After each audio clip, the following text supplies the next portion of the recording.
Meat and tomatillo, in case you never have. Have you ever seen these in the store? They're easy to find in California. Little funny green things, these paper-like husks. This one is actually pretty dark green. Sometimes they're more yellowish. You peel them, pull the paper off, put your fingernail in there and go, get rid of that. What's left is pretty sticky, so I clean everything. I suggest you do too. So soak this kind of thing in your vegetable wash for several minutes and then rub it and get that sticky off. In my mind's eye, that kind of sticky attracts dirt and holds on to it.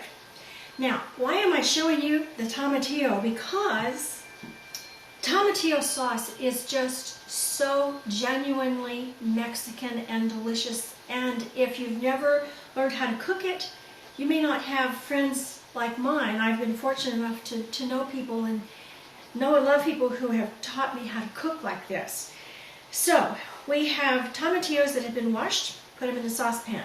This is Zoila's mother's recipe. 1 green pepper cut in a few chunks, washed, put in the saucepan. And an onion, cubed, not cubed, actually it was quartered. A couple cloves of garlic. Some cilantro, as you can see. There's no ceremony here, it's just get it in pan, for heaven's sake. And then some water. Now, it doesn't take much water, just enough water to actually steam these. We're going to end up pouring the water off, so don't put a lot of water in there.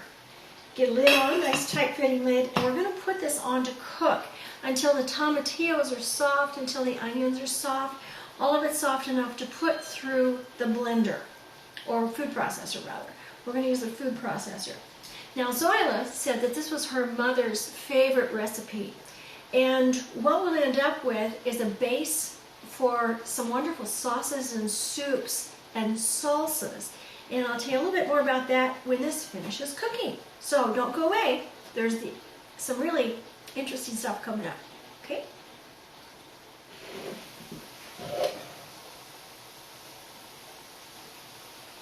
There they are. Our tomatillos are cooked and drained, and you can probably see the steam coming off of them. The scent is amazing. Whoever invented this, God bless him. I'm going to pull it through a number of times.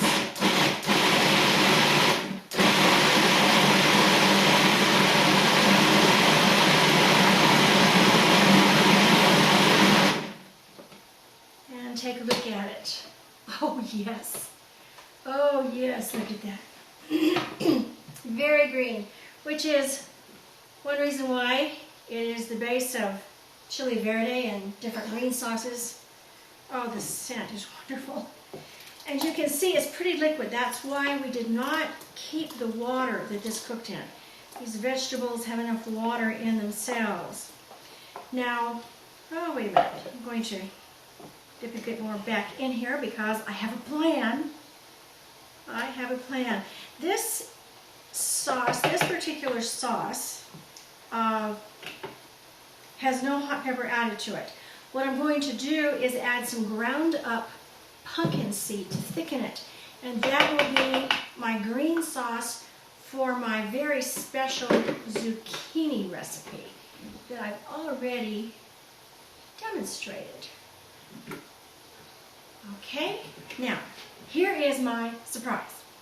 Pepper plops. And you've probably, well, maybe you have, maybe you haven't seen my demonstration of pepper plops. Roasted peppers with garlic, and in this particular case, these were hot peppers. So I am making a little bit of hot sauce. And this is what Zoila's mother did. She made her hot sauce basically a green base. And so I'm going to have 2 different sauces here to work with. This, which will be a salsa, essentially. And this one, which will be the base of a soup, thickened with pumpkin seeds. And here we go.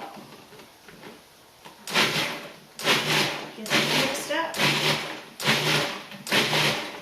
And I've got 2 sauces. I wish you could smell this.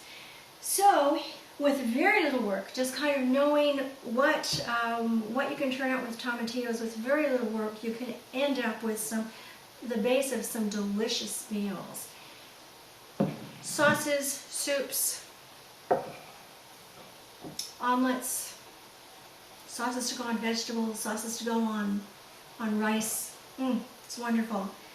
Don't pass up those tomatillos if you have a chance to get some. Give it a try, okay?